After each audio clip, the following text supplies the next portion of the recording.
देश के भविष्य से प्रिय विद्यार्थियों, आप सबको सादर नमस्कार। कैसे हैं आप सब? आशा करता हूं कि आप सब अच्छे होंगे और अपने माता पिता के सपनों को साकार करने के लिए आप सब मन से पढ़ रहे होंगे। आज जिस चैप्टर को मैं आपके बीच लेकर के उपस्थित हूं, उस चैप्टर का नाम है श्रम विभाजन और जाति प्रथा, जिसके लेखक हैं डॉक्टर भीमराव अंबेडकर, जिनका जन्म 14 अप्रैल 1891 को हुआ था। और हुआ कहां पर था? तो मध्य प्रदेश मेहू के मध्य प्रदेश में उनका जन्म हुआ और उन्हें संविधान का जन्मदाता भी कहा जाता है। डॉक्टर भीमराव अंबेडकर की कीर्ति को, उनके व्यक्तित्व को आज भी हम लोग अनुसरण करते हैं और उनकी पद चिन्हों पर लोगों को चलने की प्रेरणा मिलती है। वैसे लोग जो कि दलित परिवार में जन्म लेते हैं, उनके लिए एक मिसाल है, न केवल दलित परिवार के लोगों के लिए बल्कि उन साधारण परिवार के लोगों के लिए जिनके जीवन में आरंभ में कष्ट तो आता है, मगर उनकी जिंदगी एक प्रेरणा देती है हम लोगों को कि हम लोग भी यदि हम सार्थक प्रयास करें तो हम लोग निचले स्तर पर तो रहेंगे, मगर अपनी मेहनत के बलबूते काफी ऊंचे स्तर पर जा सकते हैं। तो श्रम विभाजन और जाति प्रथा के लेखक ने इस पाठ में बताने की कोशिश क्या की है? तो इस पाठ में उन्होंने बताया है कि श्रम का विभाजन किया जाता है और जाति की प्रथा जो है सो आज भी कहीं ना कहीं समाज में, प्राचीन काल से लेकर के आज भी समाज में कहीं ना कहीं पसरी हुई है। और जाति प्रथा जो है सो बेरोजगारी का एक कारण बनकर रखी हुई है। भारत में बेरोजगारी का प्रमुख और प्रत्यक्ष कारण जो है सो एकमात्र है, वो है जाति प्रथा। जाति प्रथा के कारण और बेरोजगारी पर चरम सीमा पर है।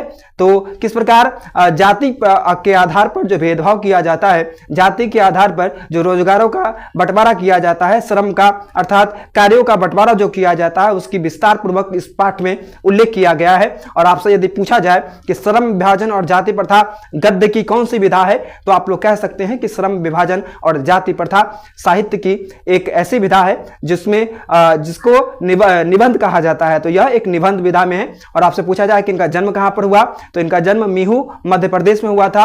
और जन्म हुआ कब? तो जन्म हुआ 14 अप्रैल 1891 ईस्वी को, है ना। तो इस पाठ से जो महत्वपूर्ण प्रश्न है, उन प्रश्नों की ओर हम लोग अब चलते हैं। इस पाठ से प्रथम महत्वपूर्ण प्रश्न है, लेखक ने पाठ में किन प्रमुख पहलुओं से जाति प्रथा को एक हानिकारक प्रथा का रूप दिखाया है? तो लिखेंगे, लेखक ने विभिन्न पहलुओं से बताया है कि जाति प्रथा एक हानिकारक प्रथा है, मगर प्रमुख पहलू जो है वह है कि आर्थिक पहलू और रचनात्मक पहलू। इन दो पहलुओं के कारण उन्होंने कहा है कि जाति प्रथा जो है एक हानिकारक प्रथा के रूप में है। इस पाठ से दूसरा महत्वपूर्ण प्रश्न है, सच्चे लोकतंत्र की स्थापना के लिए लेखक ने किन विशेषताओं को आवश्यक माना है?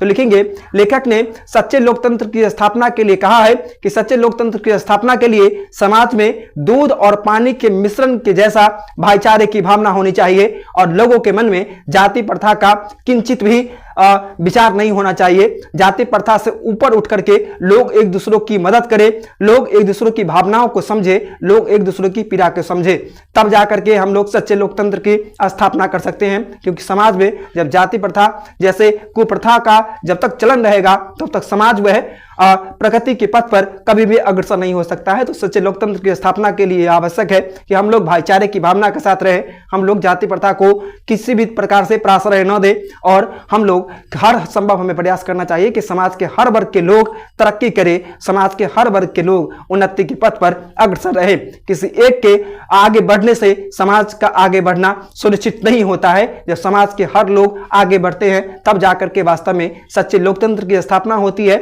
और हमारे देश की हर तरीके से हमारा देश जो है सो एक विकसित देश के रूप में आगे उभरने लगता है और हमारे देश का हर जगह नाम होता है। अगला महत्वपूर्ण प्रश्न इस पाठ से, लेखक गरीबी और उत्पीड़न से भी बड़ी समस्या किसे मानता है और क्यों? तो लिखेंगे, लेखक गरीबी और उत्पीड़न से भी बड़ी समस्या जाति प्रथा को मानता है। और ऐसा इसलिए क्योंकि गरीबी और उत्पीड़न से भी बड़ी समस्या जाति प्रथा इसलिए है क्योंकि जाति प्रथा जो है सो अपनी रुचि के अनुसार कार्य को चुनने की अनुमति नहीं देता है। कुछ समाज के ऐसे लोग हैं जो कि यह मानकर चलते हैं कि यदि हमारे पूर्वजों ने जो कार्य किया है उसी कार्य को हमें भी करना चाहिए और इस कारण से हमारी जो जाति रही है उसी जाति के अनुसार हम लोग कार्य करें। इस कारण से हम लोग काफी कहीं ना कहीं पीछे हो जाते हैं। तो इस प्रकार इस प्रश्न का उत्तर यह होगा कि गरीबी और उत्पीड़न से भी बड़ी समस्या यदि कुछ है तो वो क्या है? जाति प्रथा है, जो कि समाज को कहीं ना कहीं दो टुकड़ों में बांटने का कार्य करती है और समाज को अलग थलग करके रख देती है। तो गरीबी और उत्पीड़न से भी बड़ी समस्या क्या है? तो जाति प्रथा है। अगला महत्वपूर्ण प्रश्न है, जाति प्रथा भारत में बेरोजगारी का एक प्रमुख और प्रत्यक्ष कारण कैसे बनी हुई है? तो लिखेंगे जाति प्रथा भारत में बेरोजगारी का एक प्रमुख और प्रत्यक्ष कारण इसलिए बनी हुई है क्योंकि जाति प्रथा के कारण लोग क्या करते हैं, तो जाति प्रथा के कारण लोग आपस में कहीं ना कहीं उनके श्रम का विभाजन हो जाता है और लोग क्या करते हैं, तो लोग अपनी रुचि के अनुसार कोई कार्य नहीं करते हैं। इस कारण से उनकी आर्थिक स्थिति क्या होती है, दिन ब दिन दयनीय होती चली जाती है अथवा वह व्यक्ति निरंतर बेरोजगार होने लगते हैं और उनकी जो दयनीय स्थिति प्राचीन काल में रहती है वही वर्तमान में रह जाती है और उनका भविष्य भी कहीं ना कहीं चौपट हो जाता है। उनकी जो पीढ़ियां होती हैं आने वाली, वह पीढ़ियां भी गरीबी में अपनी जिंदगी को गुजारने लगती है क्योंकि वह लोग यह मान करके चलते हैं कि मेरे पूर्वजों ने जो कार्य किया है उस कार्य को भी मैं भी करता रहूंगा। और समाज के कुछ लोग इस बात की अनुमति भी नहीं देते हैं कि हमारे पूर्वजों ने जो कार्य किया है उस कार्य को हम न करें, बल्कि हम अपनी रुचि के अनुसार जो हमारी रुचि है उस कार्य में हम अपने मन को लगाएं, हम अपने तन को लगाएं। मगर समाज के कुछ एक लोग इस बात की अनुमति नहीं देते हैं। तो इसलिए भारत में बेरोजगारी जो जाति प्रथा जो है सो बेरोजगारी का एक प्रमुख और प्रत्यक्ष कारण बनी हुई है। इस पाठ से अगला महत्वपूर्ण प्रश्न है, लेखक किस विडंबना की बात करते हैं और विडंबना का क्या स्वरूप है? तो लिखेंगे लेखक का कहना है कि आधुनिक समाज में आज भी कुछ लोग ऐसे हैं जो जाति प्रथा के पोषक है, जाति प्रथा को बढ़ावा देते हैं। तो यह विडंबना की बात है और विडंबना का यह स्वरूप यह है कि आधुनिक सभ्य समाज आज इतनी तरक्की की ओर अग्रसर है, इसके बावजूद भी वह जाति प्रथा को बढ़ावा देता है। तो यह क्या है, यह स्वरूप है।